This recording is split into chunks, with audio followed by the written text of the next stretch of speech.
రఘునందన్ గారు options 1, 2, 3 whatever మీరు since party కేంద్ర నాయకత్వం మిత్రపక్షాలతో కలిసి ఎన్నికల కంటే ముందు ఏ రకంగానైతే సీట్ల సర్దుబాటు సందర్భంగా చర్చలు జరుపుకున్నాము, అదే రీతిలో మా ఆల్ ఇండియా పార్టీ అధ్యక్షుడు ఇతర పార్టీలకు సంబంధించినటువంటి పెద్దలతో కలిసి పూర్తి ఫలితాలు వచ్చిన తర్వాత ఈరోజు సాయంత్రం కానీ రేపు కానీ కూర్చొని ముఖ్యమంత్రి ఎవరు ఉండాలనేటువంటి విషయంలో మా జాతీయ నాయకత్వం తీసుకునేటువంటి నిర్ణయానికి పార్టీ కార్యకర్తగా మీరు పార్టీలైనే అని చెప్తారు కరెక్ట్. కానీ ఆప్షన్స్ విషయాన్ని తీసుకుంటే ఒక స్పెక్యులేషన్ నడుస్తుంది. ఎందుకంటే ఫడ్నవీస్కి తగినటువంటి ఎలివేషన్ కూడా ఇవ్వాలి అనేటువంటి ఒక చర్చ పార్టీ కార్యకర్తలు కూడా సహజంగా కోరుకుంటారు. ఇంత స్ట్రైక్ రేట్ వచ్చిన తర్వాత శివసేనకి ఎందుకు మనమే ఉంటే అనేటువంటి ఒక నినాదం కూడా ఉంటుంది కదా. అందుకనే మురళి గారు ఖచ్చితంగా దీనికి సంబంధించి 3 పార్టీలకు సంబంధించినటువంటి నాయకులతో కలిసి చర్చించి సంప్రదింపులు పూర్తి అయిన తర్వాత అందరికీ ఆమోదయోగ్యమైనటువంటి వ్యక్తి మహారాష్ట్రకి ముఖ్యమంత్రికి వస్తారు.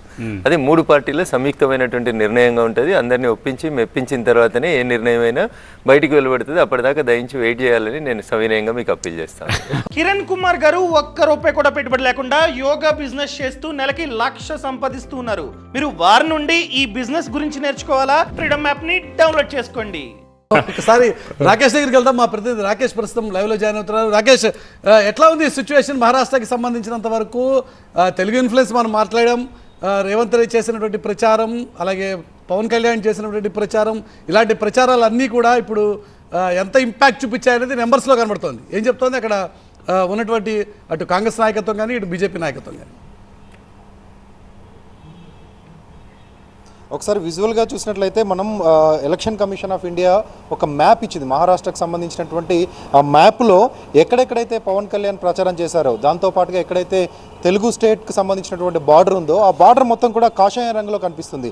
పవన్ కళ్యాణ్ ప్రచారం చేసినటువంటి నియోజకవర్గాలు అన్నీ కూడా ఇప్పుడు చూపించే ప్రయత్నం చేస్తాను. ఇవన్నీ కూడా కాషాయ రంగులో కనిపిస్తున్నాయి. కింద కనిపిస్తుందంతా కూడా తెలంగాణ బార్డర్.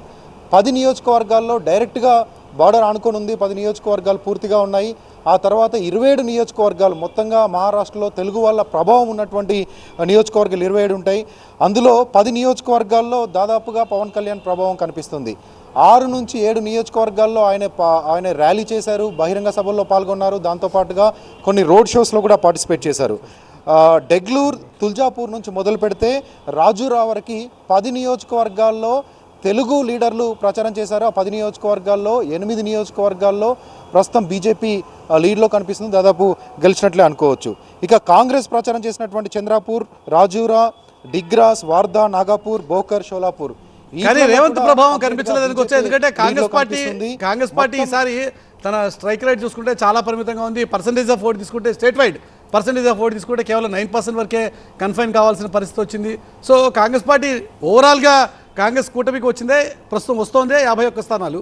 అందులో కాంగ్రెస్కి ఎక్స్క్లూజివ్గా వస్తున్నటువంటి స్థానాలు కేవలం 19, 18 ఇంతవరకే వస్తున్నటువంటి సిచ్యువేషన్. మరి రేవంత్ ఇంపాక్ట్ ఏమి లేదు అని చెప్పి అనుకోవచ్చా? ఎక్కడైతే తెలుగు వాళ్ళు ఉన్నారో ఆ నియోజకవర్గాల్లో రేవంత్ రెడ్డితో పాటు తెలంగాణ మంత్రులు విస్తృతంగా ప్రచారం చేశారు. అక్కడే ఉండి 2-3 రోజులు ఉండి ప్రచారం చేశారు. 2-3 సార్లు వెళ్ళి మరి ప్రచారం చేసినటువంటి మంత్రులు కూడా ఉన్నారు. కానీ నామమాత్రం కనిపిస్తుంది. 1-2 నియోజకవర్గాల్లో ఎవరైతే తెలుగు లీడర్స్ వెళ్ళి ప్రచారం చేశారో కాంగ్రెస్ నేతలు, అక్కడ 1-2 నియోజకవర్గాలు మాత్రమే గెలుపొందే అవకాశం ఉంటుంది. మిగతావన్నీ కూడా లీడ్లో బీజేపీ కనిపిస్తుంది. ముఖ్యంగా పవన్ కళ్యాణ్ ఎక్కడైతే ప్రచారం చేశారో ఆ నియోజకవర్గాలన్నీ కాషాయం రంగులో ప్రస్తుతం ఎలక్షన్ కమిషన్ వెబ్సైట్లో కనిపిస్తున్నాయి. ముఖ్యంగా పవన్ కళ్యాణ్ని ప్రొజెక్ట్ చేసే విధానమే అక్కడ ప్రజలను ఆకట్టుకుందని చెప్పొచ్చు. పవన్ కళ్యాణ్ స్పీచెస్ కానీ లేకపోతే బీజేపీ కూడా ఒక స్టార్ క్యాంపెయినర్గా ఆయన రంగంలోకి దిగడం, దాంతోపాటు సనాతన ధర్మం గురించి ఆయన మాట్లాడిన తీరు, అక్కడ లోకల్ లీడర్స్ నుంచి మొదలు పెడితే శివాజీ, అదేవిధంగా ఛత్రపతి శివాజీ, అదేవిధంగా అంబేద్కర్ వరకు అందరి పేరు తీసుకొని ఆయన మాట్లాడినటువంటి స్పీచెస్, కొన్నిసార్లు ఎంఐఎంను వ్యతిరేకిస్తూ ఎంఐఎంకు ఛాలెంజ్లు విసురుతూ చేసినటువంటి ఉద్వేగపూరితమైనటువంటి ప్రసంగాలు ఇవన్నీ కూడా అక్కడ ఆకట్టుకున్నాయని చెప్పొచ్చు. భవిష్యత్తులో బీజేపీ ఇంకా పెద్ద ఎత్తున నేషనల్ వైడ్గా పవన్ కళ్యాణ్ ఎలా వాడుకుంటుందనేది కొంత ఇంట్రెస్టింగ్గా మారింది. Okay Rakesh, thank you updates అందించినందుకు. మొత్తం మీద మహారాష్ట్రలో తెలుగు ఇన్ఫ్లుయెన్స్ అనేది చాలా క్లియర్గా కనబడుతుంది. 1 కోటి మందికి పైగా ఓటర్లు, తెలుగు ఓటర్లు ఈసారి మహారాష్ట్రలో తమ ఓటు హక్కుని వినియోగించుకున్నారు. ఈ 1 కోటి మంది ఓటర్లు ఏ వైపు ఉన్నారు అంటే ఖచ్చితంగా భారతీయ జనతా పార్టీ కూటమి వైపే మెజారిటీ ఉన్నారు అని మనకి ఇప్పుడు నెంబర్స్ బట్టి చాలా క్లియర్గా అర్థమవుతున్న వ్యవహారం. 217 స్థానాల్లో మహాయుతి భారతీయ జనతా పార్టీ నేతృత్వంలో ఉన్నటువంటి కూటమి లీడ్లో ఉన్నటువంటి